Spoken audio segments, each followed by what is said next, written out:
Hello everyone, Minute Plus Meditation here. It is Wednesday, May the 22nd. We are flying through this month of May. Month of May, remember, devoted to Mother Mary.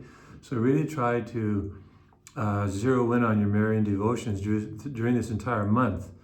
So that will serve you well throughout the year, like your Angelus, your Rosary, the Memorare, the Regina Coeli, the Angelus. Saturdays devoted to Our Lady, maybe a picture, maybe a statue of Our Lady in your home. Just to remind you, of her fidelity, of her place. You should really strive to love your mother, your spiritual mother, and of course your physical mother. But you'll love your physical mother more if you love Mother Mary.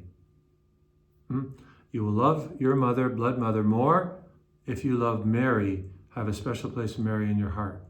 It works. It happens. Trust me, it's my own life, and I'm sure you'll experience it as well. First reading, Epistle of James, chapter 4 now. Again, James is the epistle of I call him, the ambassador of reality. There's lots of ways to put this. Like he's got the paint, the paint thinner in his words. Like he really braces people. Today, come now, you who say, I'm not sure the background to this, but probably dealing with a bunch of self-satisfied people, or people think they're going to live forever. Today or tomorrow we will do such and such and go to such and such a town and spend a year there doing business and making money. Really, he says. That's my word. Really. Yet you do not know what tomorrow will bring. What is your life? For you are a mist that appears for a little while and then vanishes.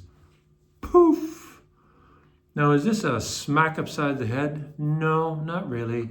This is a man who is brutally honest. He's not mean.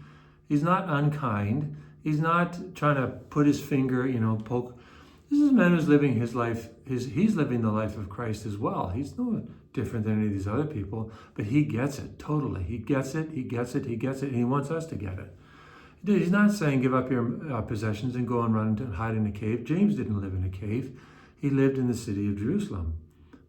This is James the Lesser. And he was martyred for the faith, so he didn't go hide in a cave, but he was a man of great devotion, great love for Christ, and he sacrificed himself for his people. So he's not advocating, a monastery or a cave. No, living in the middle of the world, but taking life seriously. Like we can be seduced by the flesh. We can be seduced by the world. We can be seduced by material goods. We can be seduced by vanity. People, wanting, having people a good image of ourselves, flattery and things like this. They can lead us around like a dog on a chain. And James is saying, identify these things and put them in rebuke them, get them out of your life, put them into order, purify them, and you'll be so much happier. And one of the things that helps is this life is not going to last forever. This life is going to pass so quickly, and it will. It is passing quickly. We think somehow in some sort of strange, weird, psychological way that we're going to live forever or we're not going to die. It's a lie. It's a lie. That's why you see so many saints with pictures of skulls. It's not a morbid fascination with death, but it's a realization of where I'm going to go. So therefore, I have to live my life in such a way that I am prepared to face Jesus. On Jesus's terms, not on my terms.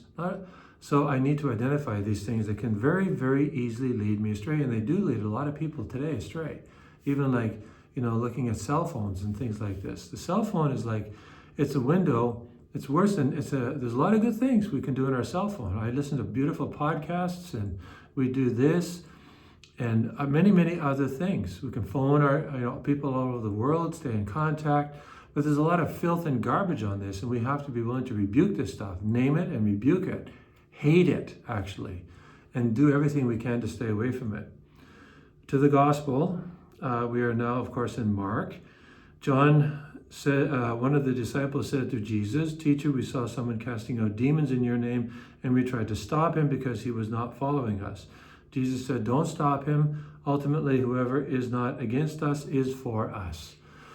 So Jesus is saying, he may not be following us, but if he's doing this with a good intention, eventually he's probably going to make his way over to me.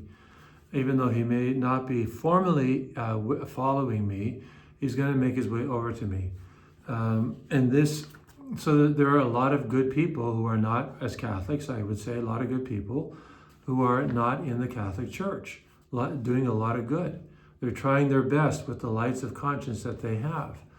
And if they really, a common theme that I've heard in a lot of the converts that are prominent at this time of the year, and every person is prominent in the eyes of God, but it seems that one thing that everybody has in common is a hunger for the truth.